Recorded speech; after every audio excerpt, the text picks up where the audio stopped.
Attention, attention, la pandémie de Covid-19 n'est pas encore terminée. Le virus circule toujours. Des morts et des cas graves sont régulièrement enregistrés. Que faire pour ne pas contracter le virus? Il faut respecter les gestes barrières, c'est-à-dire porter systématiquement le masque en tout lieu public et dans toutes les situations à risque. Éviter les regroupements. Observer la distance de sécurité d'1 mètre au moins entre individus. Se laver fréquemment les mains à l'eau et au savon ou les désinfecter avec du gel hydroalcoolique. Nettoyer régulièrement les surfaces ou objets avec lesquels les mains peuvent être en contact, à savoir table, téléphone portable, poignée de porte, volant ou guidon lorsqu'on n'est pas seul à conduire les véhicules ou que les objets sont manipulés par plusieurs utilisateurs. Pour tout savoir sur l'épidémie du coronavirus au Bénin, rendez-vous sur le site web www.gouv.bj/coronavirus. Ceci est un message du gouvernement de la République du Bénin. Bienvenue au Journal des Régions, bonsoir à tous. On démarre avec cet ultimatum sur la libération de la plage de Djako.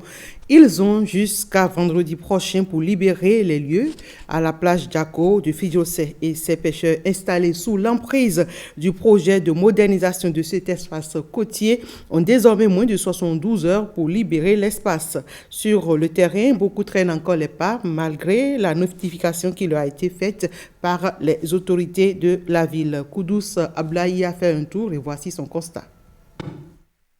Le temps n'est pas loin. Tout au moins 4 années en arrière, où cet espace côtier n'avait rien qui l'apparente à une plage. Engouffré dans un environnement insalubre, repoussant, jonché par des cabanes de fortune étouffantes, la plage de Djako à Fidjosé, cet espace naturel, cadeau du ciel, loin de briller, reflétait une sombre image sur Cotonou. Une lueur d'espoir se nourrit quelques années après, avec cette métamorphose impulsée par le projet Route des Pêches, qui transfigure cet espace de détente devenu attractif. De jeunes plantes cocotiers en pleine croissance redonnent à une portion de la plage de Djako cet environnement de rêve. Le plan d'assainissement du gouvernement le long de cette côte se poursuit. Il se heurte cependant à des habitations de fortune illégalement érigées. Ces pêcheurs, installés en ces lieux depuis plusieurs décennies, ont du mal à quitter. Malgré les multiples avertissements du gouvernement, certains ne semblent pas comprendre la décision de l'exécutif. Mais si aujourd'hui l'État veut prendre la place, c'est normal. Tout terrain appartient à l'État. Nous, on n'en disconvient pas. Donnons au moins 1 mois. Le passage des autorités préfectorales, de la mairie de Cotonou et du cadre de vie ce mardi matin renforce l'imminence de la libération de cet espace. Un ultimatum de 4 jours est donné aux pêcheurs pour libérer cette bande de la plage. Certains se plient déjà à cette injonction du gouvernement. Ils reconnaissent le bien fondé de cette initiative d'assainir ces lieux. C'est aussi le cas du responsable des pêcheurs, pour qui cette décision apparaît toutefois comme une pilule amère. Vendredi pour libérer. Quel temps aurons-nous? Plus question de reculer. L'ultimatum du vendredi sera tenu, expliquent les autorités déplacées sur les lieux. Nous avons une belle côte. Maintenant, au-delà de la route, nous devons faire en sorte de poursuivre l'assainissement. Et c'est ce que fait le ministère du cadre de vie, que la mairie soutient et que la préfecture soutient également. Donc nous devons poursuivre l'assainissement, dialoguer avec les populations, c'est ce que nous faisons. Avec ce projet de modernisation, les amateurs de la plage et autres touristes mettront davantage le cap sur Djako, potentielle source de devises pour l'économie béninoise. Et juste après cette descente des autorités sur le terrain, le ministre du cadre de vie a animé un point de presse. Et face aux hommes des médias, il a donné plus d'explications sur ce projet de libération de la plage de Djako. Le projet de plantation de cocotiers de la côte atlantique du Bénin, qui fait l'objet du communiqué, renforcera les mesures de protection en place. Le cocotier fut, pendant au moins 80 ans, le moteur du développement économique de la bande côtière du Bénin.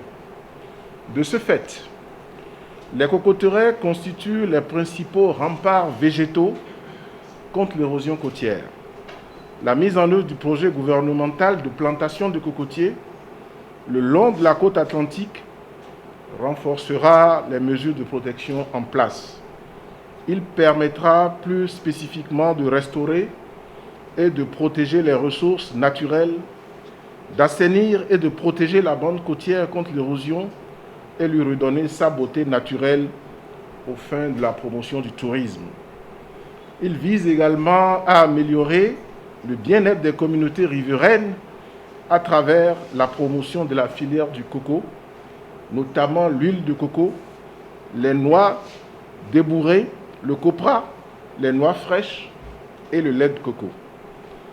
Cette intervention vient en appui aux descentes effectuées par les cadres du ministère du Cadre de vie et développement durable, du ministère de l'Agriculture, de l'Élevage et de la Pêche, du préfet, des départements du littoral et de l'Atlantique, de la police républicaine, du génie militaire, depuis le 27 avril et aujourd'hui le 11 mai. Je voudrais, pour finir, dire que le gouvernement est dans une démarche ayant de la suite dans les idées, dans une démarche conséquente d'aménagement et de protection du littoral béninois. Nous avons fait la protection côtière, je l'ai rappelé, à coût de dizaines de milliards à Cotonou, Cotonou Est. À Vlekete, c'est fini. À Grand Popo, ça va commencer. Et si on cumule tout ça, nous avons dépensé plus de 200 milliards de nos francs pour mettre à l'abri le territoire du Bénin contre l'érosion côtière. Vous avez dû remarquer que depuis décembre 2016, les plages du littoral béninois sont les plus propres de la sous-région. J'allais dire les plus propres du monde. J'ai observé. Nous avons d'abord dans l'opération Choc mis plus de 1000 brigadiers et de façon permanente, depuis pratiquement 4 ans, 350 brigadiers travaillent à nettoyer et à sécuriser cette plage-là. Pour développer le tourisme, pour embellir davantage et pour rendre plus durable la protection côtière, il était important de repeupler cette plage-là par l'espèce végétale qui y prospère le mieux, la cocoterie. Voilà pourquoi aujourd'hui le gouvernement a importé plus de 500 000 plants de cocotiers sur une façade de plus de 9 km qui seront plantés de part et d'autre de ce que nous appelons tous la route des pêches. Nos parents sont informés depuis 4 ans. Chaque année, nous revenons leur parler. C'est dans l'intérêt du développement de notre pays. Voilà pourquoi, dans l'intervention qui démarre le 14 mai, nous avons été instruits pour faire à l'intérieur de cette opération un aménagement, j'allais dire, social. Il y a des noyaux villageois de pêcheurs qui vivent de l'activité de pêche, qui sont installés à la plage depuis des lustres. L'aménagement foncier qui se fait au nord de la route des pêches a prévu de réaccommoder, de réinstaller ces noyaux villageois-là. Voilà pourquoi, pour l'instant, parce qu'il y a des contraintes liées au calendrier scolaire, nous allons permettre à ces noyaux villageois et à leurs enfants de pouvoir suivre jusqu'à la fin le calendrier scolaire et de pouvoir aller à leurs examens en toute quiétude. L'opération va commencer, nous allons préserver ces noyaux, mais nous reviendrons, parce que c'est un engagement que nous avons pris vis-à-vis d'eux, pour opérer les libérations nécessaires pendant la période des vacances. Entre-temps, les opérations d'aménagement foncier sont en cours et nous reprendrons langue avec les représentants de ces noyaux-là pour opérationnaliser leur réinstallation au nord de la route des pêches. Et on parle encore environnement et cadre de vie, mais cette fois-ci avec l'organisation agricole syndicale Synergie Paysanne qui a célébré en différé la 51e édition de la Journée de la Terre. C'est à travers un atelier qui a réuni assistants techniques fonciers et producteurs pilotes en agroécologie venus de tous les départements du Bénin. Comment protéger la terre pour mieux en tirer profit et la léguer en bon état aux générations futures? C'est la thématique de ces assises qui ont eu lieu à Boycon. Cadnel Kakbo et Émile Dakpin-Sauton pour le reportage. La journée de la terre est célébrée chaque 22 avril. Le syndicat national des paysans du Bénin, Synergie paysanne, profite de cette célébration qu'il organise en différé pour sensibiliser des acteurs du foncier et des agriculteurs sur les initiatives à promouvoir au sein des exploitations agricoles pour une agriculture durable et plus préservatrice des terres. De nos jours, la terre, notre unique demeure commune, est en train de souffrir. Oui, la terre souffre des conséquences néfastes des comportements des hommes. Nous contribuons tous au changement climatique et toutes ces formes de manifestations, inondations, sécheresses. Pour protéger la terre tout en tirant profit, il faut être patient avec elle et ne pas la surcharger de produits chimiques. Pratiquer l'agriculture écologique. C'est là l'une des actions phares que prône le syndicat national des paysans du Bénin. Restaurer notre terre est le thème de cette 51e édition de la Journée de la Terre. On restaure quelque chose qui est dégradé.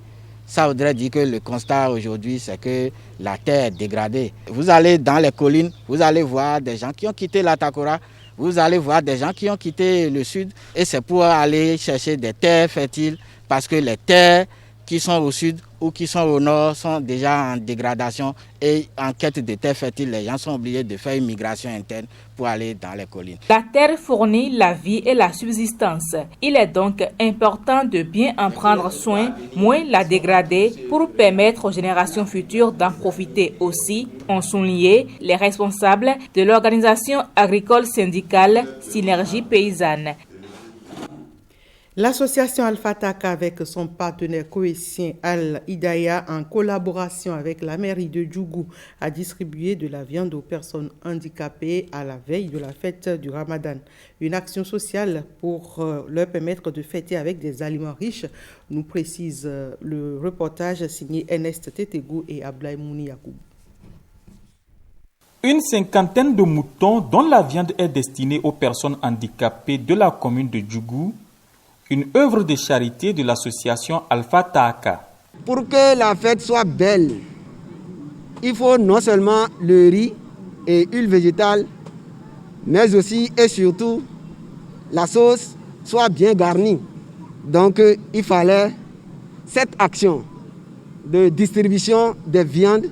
Nous remercions le Tout-Puissant, nous remercions notre partenaire de tous les jours, Al-Hidaya de Koweït.